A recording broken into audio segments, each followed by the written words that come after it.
Question number third में देखो क्या बोला गया है आपको। गिवन में आपको साइन दिया हुआ है। क्या बोला है? Sine A is equal to 3/4।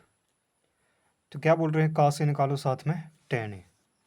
तो हम क्या करेंगे, सबसे पहले जहाँ पर सेकेंड साइन ए को थोड़ा सॉल्व कर लेंगे। तो साइन ए किसके इक्वल होता है? Perpendicular by hypotenuse. तो कितना आ गया जी, इसकी जगह पे आपने परपेंडिकुलर बाय हाइपोटेन्यूज लिख दिया, जहाँ पे क्या आ गया 3/4। तो इसका मतलब क्या हुआ, परपेंडिकुलर कितना है यहाँ पे 3, हाइपोटेन्यूज कितना है 4, और राइट ट्रायंगल में क्या होता है? बेस होता है। तो बेस आपको निकालना है, ठीक है। ठीक है, तो इसी के द्वारा हम देखो क्या करेंगे, एक राइट ट्रायंगल ड्रा कर लेंगे खुद से। हमको पता चल गया कि जहाँ पे एक राइट ट्रायंगल बन रही है, साइन ए के द्वारा आपको पता चल गया, परपेंडिकुलर हाइपोटेन्यूज आपको मिल गया ना। तो हम क्या करेंगे, एक राइट ट्रायंगल हम ड्रा करेंगे बिल्कुल इसी तरह से। तो उसके हम नाम रख लेते हैं, जे ए है, जे बी, जे सी। तो राइट एंगल जहाँ पे आ गया, ठीक है। परपेंडिकुलर आपको पता चल चुका है, कितना है वो 3।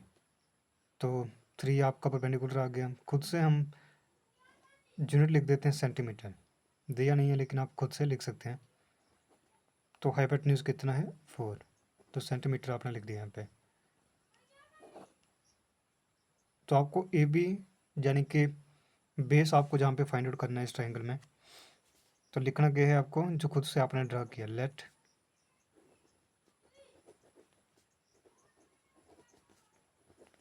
Construct a right triangle ABC, right angle at B। तो क्या लिखा हमने कि खुद से हमने एक राइट एंगल ड्रा की जिसका नाम ABC है, और राइट एंगल कहाँ पर है? B के ऊपर, ठीक है। तो इस ट्रायंगल के हिसाब से अगर हम देखें तो देखो BC आपके पास है, कितना है वो 3 सेंटीमीटर। AC भी आपके पास है, वो कितना है 4 सेंटीमीटर। AB आपको फाइंड आउट करना है। तो देखो राइट ट्रायंगल में जब हमको क्या करना हो, सेकेंड साइड्स निकालनी, तो हम क्या करते हैं, पाइथागोरस थ्योरम यूज़ करते हैं। तो क्या लिखेंगे हम, बाय यूजिंग पाइथागोरस थ्योरम।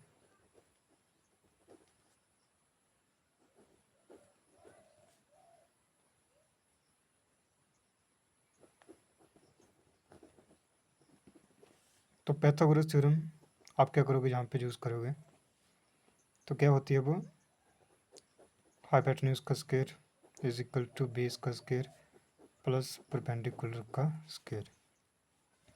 तो हाइपोटेन्यूज देखो यहाँ पे कितना है, तो वो है आपके पास AC का स्क्वायर लिख दिया आपने। बेस देखो कितना आ गया AB, तो AB का स्क्वायर प्लस परपेंडिकुलर देखो कितना है BC, तो BC का स्क्वायर।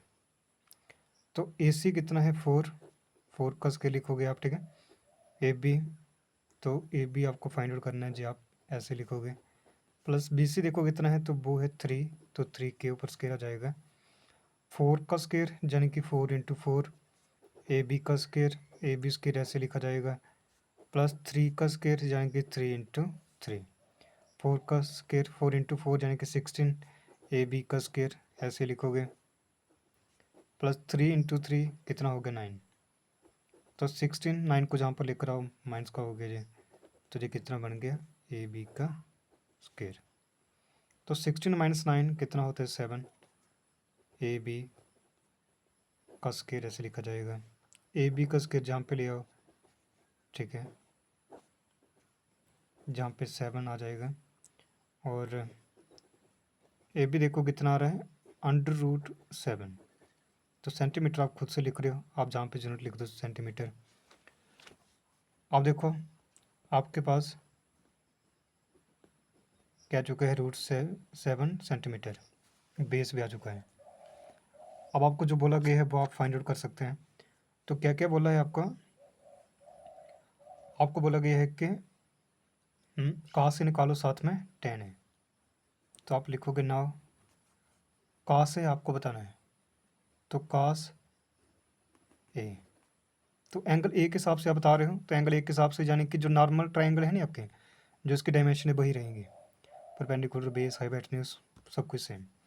तो cos से फार्मूला आपको बताना चाहिए क्या होता है, वो बेस बाई हाइपोटेन्यूज। तो बेस आपका देखोगे है ए बी, हाइपोटेन्यूज कितना है ए सी, तो A B by A C, A B कितना है आपके पास √7 और ए सी कितना आ गया, तो वो है आपका 4।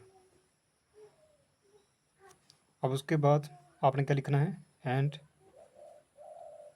tan ए, तो tan ए कितना है, तो वो क्या होता है परपेंडिकुलर बाई बेस, तो परपेंडिकुलर कितना है बी सी, बेस कितना है ए बी, तो बी सी कितना आ गया 3 और ए बी कितना आ गया, तो वो है √7। यही आपका आंसर है।